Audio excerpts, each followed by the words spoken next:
हजुर नमस्कार हजुरलाई हाम्रो कार्यक्रममा धेरै धेरै स्वागत गरे। हजुर धन्यवाद। हजुर यो मन्दिरको पुजारी हुनुहुन्छ होइन? हजुर। छोटो परिचय गरिदिनुहोस्। मेरो नाम कौस्तुभ गोपाल राजोपाटे शर्मा। म चाहिँ घर चाहिँ बाफन टाथल काठमाडौँमा बस्छु। यो मन्दिर चाहिँ वृन्ची केशव नारायण अर्को नारायण भनी चिनिन्छ। काठमाडौँको चाङ्गो नारायण भनेर चिनिन्छ।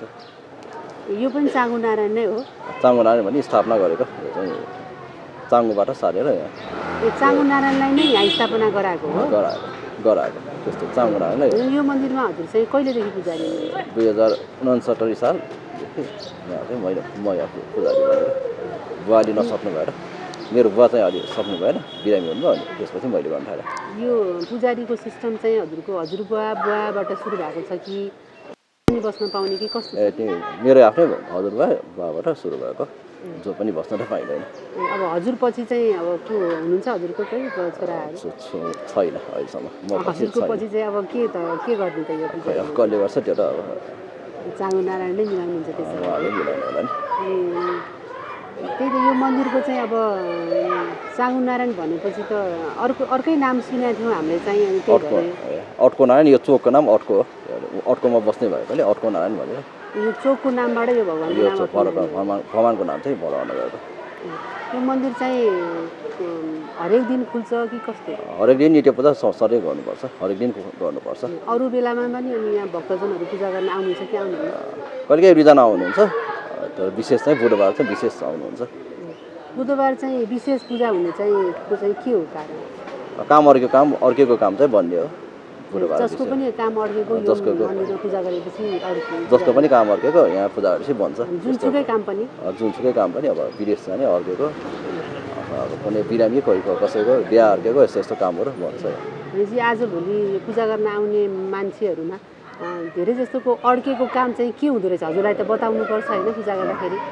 धेरै जसो विदेश जाने चाहिँ अर्क्यो, विदेश जाने काम भिसा अर्क्यो, विदेश जाने अर्क्यो त्यस्तो। भनेपछि आजभोलिको मान्छेको इच्छा सबैको विदेशै जाने मात्रै रहेछ? विदेशै जाने मात्रै रहेछ। अनि पूजा गर्ने विधिहरू चाहिँ के कस्तो छ? पूजा सामान चाहिँ अब विदेश जाने धेरै भए पनि त अरू पनि त अड्केको कामहरू हुन्छ नि त मान्छेको होइन? पूजा सामान एउटै हुन्छ कि फरक हुन्छ कि कस्तो? अलिअलि फरक हुन्छ, सामान अनुसार अलिअलि काम अनुसार फरक हुन्छ। अनि त्यो चाहिँ कसरी जान्ने त? हामीले घरबाटै ल्याउने पूजा सामान कि जान्ने र सबैलाई त त्यो थाहा नहुनसक्छ, कसरी ल्याउने पूजा सामान? घरबाट हुन्छ, घरबाट ल्याउला नि हुन्छ, अथवा यो पसल नजिकै पसल पूजा सामग्री पठाउँछ, त्यही भएर मिलाइदिनु हुन्छ। आफ्नो काम अनुसारको पूजा सामान त सबैलाई त थाहा हुँदैन नि? थाहा हुँदैन, सिम्पल ल्याउँदा हुन्छ। आफूले जे घरबाट जे ल्याउँदा पनि हुन्छ? हुन्छ, जे ल्याउँदा नि हुन्छ। शाकाहारी चाहियो, मांसाहारी यो भ्याग गर्नु भएन, प्याज लसुन भ्याग गर्नु भएन, नुन भ्याग गर्नु भएन। होइन पूजा सामानमा त त्यो नुनहरू त खासै पर्दैन। अनि यो पूजा गर्नको लागि चाहिँ चाहिने पूजा सामान त ल्याइन्छ, अरू पनि हामीलाई के थाहा हुनुपर्छ? भगवान्पट्टि भक्ति हुनु पर्यो, त्यही थाहा हुनु पर्यो। होइन हजुरलाई अब नारायणको नाम के पनि चाहिन्छ हुन्छ नि? त्यो सबैलाई थाहा? गोत्र चाहियो अनि नाम बोलाउने नाम। गोत्र त मान्छेलाई प्राय थाहा हुन्छ, आफ्नो नारायणको नाम कतिलाई थाहा हुँदैन नि त? पूजा गर्न आउने मान्छेले त याद गर्नु पर्यो नि त? याद गर्नु पर्यो, गोत्र याद गर्नु पर्यो, गोत्र चाहिँ याद गर्नु पर्यो। हजुर, अनि यो पूजा आफ्नो काम मान्छेको अड्केको काम पुरा हुन्छ यो मन्दिरमा पूजा गरेपछि भन्ने होइन? त्यो काम पुरा भइसकेपछि पनि फेरि केही गर्नुपर्छ कि पर्दैन? एकचोटि पूजा गरेर आउनुपर्छ, फेरि एकचोटि पूजा काम बनिसक्यो फेरि एकचोटि धन्यवादको लागि पूजा गर्न आउनुपर्छ। मान्छेलाई काम गरिदिएपछि धन्यवाद जस्तै गिफ्ट जस्तै भगवान्लाई पनि गर्नुपर्छ? भगवान्लाई पनि गर्नु पर्यो। यो कुरा यहाँ आउने भक्तहरू सबैलाई थाहा हुन्छ? थाहा छ, सबैलाई थाहा छ।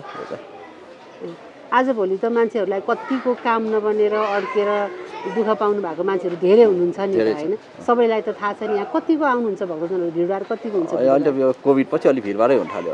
कोभिडको भिडभाड भन्नाले पनि बुधबार कतिजना जति पुग्नुहुन्छ? बुधबार त्यसै 25-30 जना, 30-35 जना आइरहनुहुन्छ। त्यसै दर्शनको लागि पनि आइरहनुहुन्छ। नत्र त मन्दिरहरूमा त हरेक मन्दिर त अहिले त बेसरी भिड हुन्छ होइन? अब यो मन्दिरको बारेमा त्यति थाहा नभएको भएर होला नि त 25-30 जना भन्दा त यो काठमाडौँ उपत्यकाको यत्रो भिडभाडमा त धेरै होइन नि त? धेरै होइन।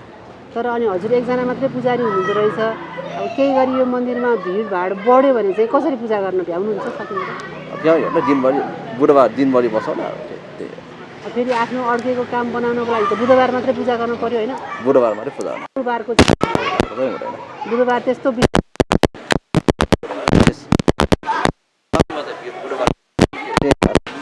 त्यो पनि चाङनारायण पनि बुधबार नै बुधबार विशेष हजुर यो मैले सुनेअनुसार चाहिँ यो मन्दिरमा यो अदालतमा आफ्नो केसहरू छ मुद्दाहरू चलिरहेको छ भने पनि यहाँ पूजा गर्दा हुन्छ भन्ने सुनेको थिएँ यहाँ त्यस्तो मान्छेहरू चाहिँ कति आउनुहुन्छ हजुरले पूजा गर्दाखेरि चाहिँ धेरै कम आउँछ तर अलिक विदेशानी भने धेरै कम छ भनेपछि धेरै मात्रामा विदेश जाने नै सबैको रहर है 20 जनामा एकजना विदेश जाने धेरै रहर छ युवा पुस्ता विदेशमै छ अनि आफ्नो युवा पुस्ताहरू सबैलाई विदेश पठाउन हुन्छ त कसैलाई त यता पनि कोही कोहीलाई यहाँ राख्नु पर्यो नि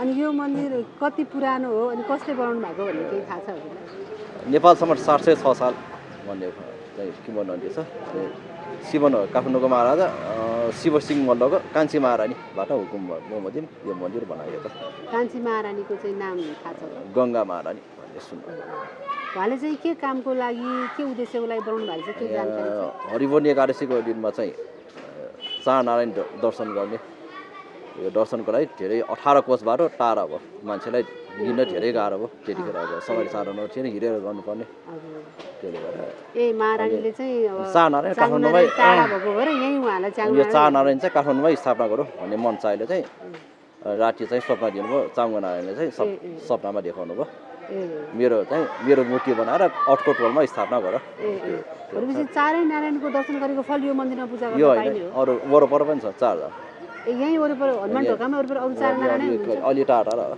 यो नजिक छैन अलि 1 किलोमिटर 1.5 किलोमिटर टाढा छन् यो चाहिँ चाङो नारायण यो चामुनारायण गर्नु यो चामुनारायण बाङ्गीबुढामा एउटा यहाँ एउटा अनि एउटा चाहिँ हिउमोटमा एउटा हुनुहुन्छ एउटा चेकुमा एउटा हुनुहुन्छ कति मान्छेलाई थाहा छैन भने चाङो नारायण जान पाइएन सकेन भने त यही नजिकै आउँदा पनि भयो हजुर हस् हजुरलाई यति धेरै राम्रो जानकारीहरू दिनुभएकोमा धेरै धेरै धन्यवाद हस् हजुरलाई धन्यवाद